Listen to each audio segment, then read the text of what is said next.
Well, happy Thanksgiving, everybody. It is actually Thanksgiving Day, and I am up bright and early this morning trying to get the rest of the things done that I need to get done before I head over to my mom's.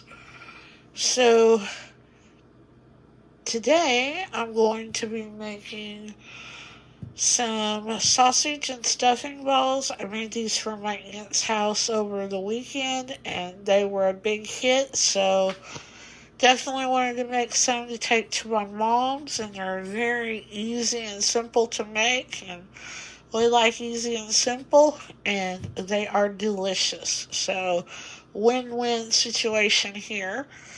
So I thought I'd tell you what you're going to need in order to make these. You're going to need one 6 ounce package of stovetop stuffing. So I bought a twin pack because I knew I was going to make some for my aunt's house too. And I actually ended up making a double batch for hers. But this is just for a single batch. So you're only going to need, if you buy a twin pack of the stuffing, you're only going to need one of the packages in there. It's a 6 ounce package is what you're going to need.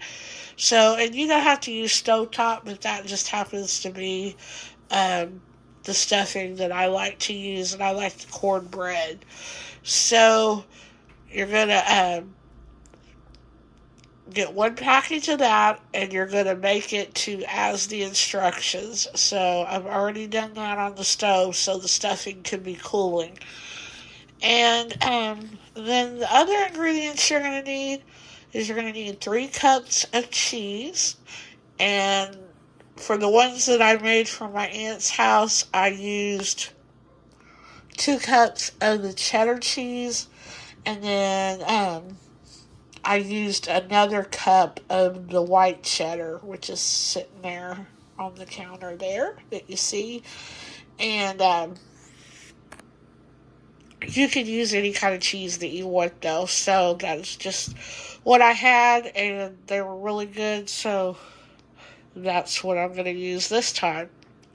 Then you're also going to need 6 to 8 pieces of bacon, and I'm just using it's like the microwave bacon that you get at Sam's Club. I used that for my aunts as well, and it turned out great.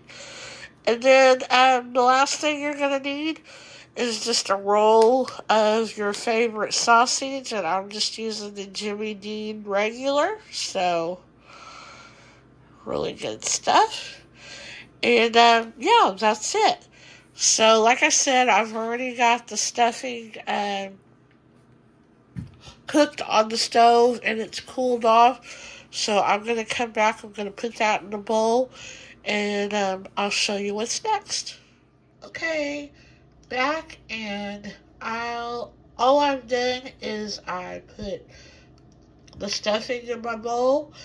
You've got the Jimmy Dean sausage. You do not cook the sausage, you just put it in there raw. I've got my 3 cups of cheese.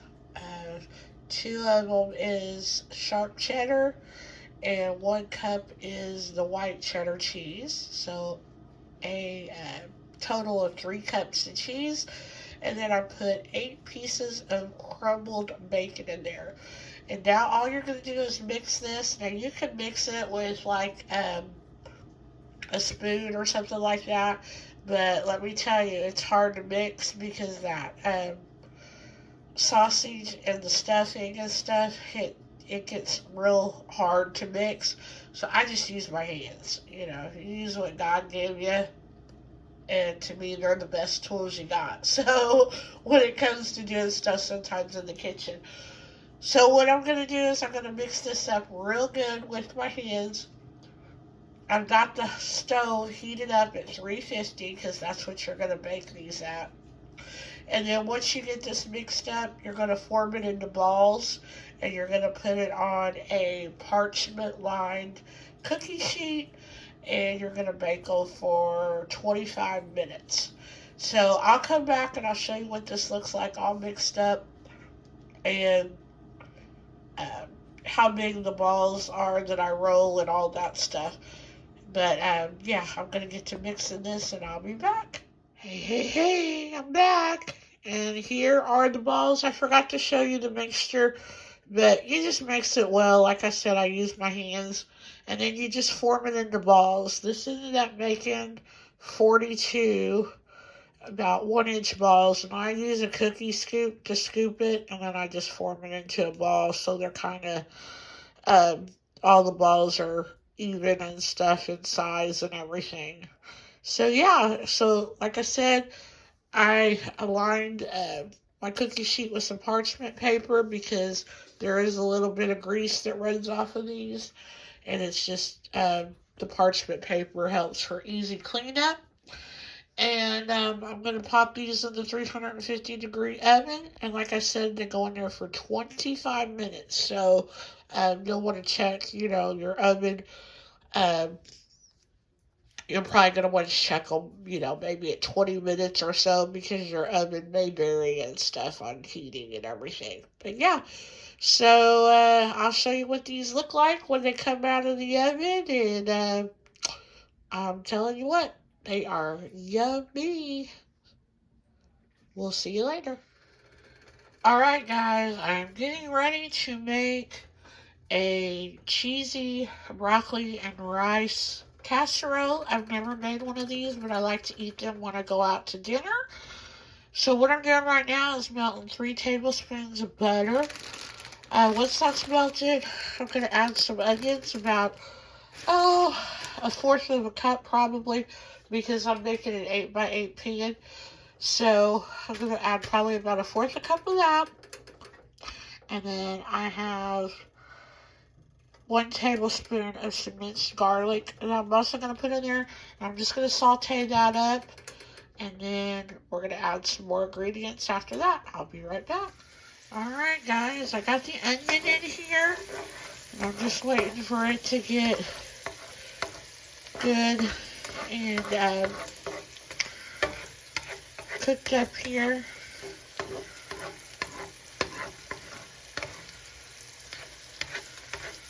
And then once it gets all cooked up to my liking, then I'm going to add that tablespoon of garlic.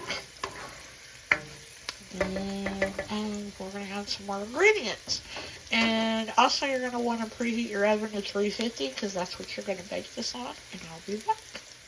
Alright guys, I added the garlic, and once it was all cooked up, then I took a 12-ounce bag of frozen broccoli. You can use fresh if you'd like. I chopped it pretty small, and I threw it in here. And I let it thaw out too. I didn't put it in there frozen. And then I added the rest of my seasonings. And the seasonings that I added a fourth a teaspoon of salt and pepper, ground mustard, and paprika. And then I added a half a teaspoon of garlic powder and oregano. So I'm just letting this broccoli get tender because I like my broccoli tender. So once it gets to my liking, then I'm going to start adding even more goodness to this. So we'll be back once this gets to my liking, and I'll show you what's next. Alright guys, I have added Miracle. Sorry about that. I have added 4 ounces of Velveeta cheese cubed up. I added a fourth a cup of sour cream, a can of chicken, cream of chicken soup, and a half a cup of milk. And I'm going to turn this heat back up a little to about medium high until the Velveeta gets all melted, and then I'll be back to add more. Alright guys, here it is. Now I'm going to add 1 1/4 cup of cooked white rice and about 1 1/4 cup of some cheddar cheese. I'm going to mix that real well, and then once that's all mixed, I'm going to pour it in a greased 8x8 pan, and it will be ready. Oh, I got to put the topping on it too. So I'll be back. Okay, this is ready to pour into my pan. So I'm going to go grease it. I'll pour it in there. And then we're going to show you how to make the Ritz cracker topping. Yum, yum, yum. Okay, guys, this is ready to go in the oven at 350 for about 35 minutes covered. All I did was take a sleeve of Ritz crackers and I melted a stick of butter and I mixed it, and then I poured that mixture on top, and then I added just a little bit of extra shredded cheddar cheese on top as well. So like I said, I'm going to put that in the 350 oven covered for about 35 minutes. I'll probably take it out and put it under the broiler for just a minute or two just to brown the cheese as well. So I'll show you this once it comes out of the oven, all piping hot. Okay, guys, here it is. It's all done. Just come out of the oven. I left it in there for 35 minutes covered, and then I uncovered it and put it under the broiler for 2 minutes. And yeah, now I just got to let it sit here and cool, and then I can pop the lid on it, and it's ready to take. Can't wait to try it. Yum, yum, yum. Here are the sausage and stuffing bars all done. Well, here's the cheese ball minus the stem. One of my mom's dogs ate the stem, so it's not quite as pretty as it's supposed to be. There's the dip with all the scoops. Do it right.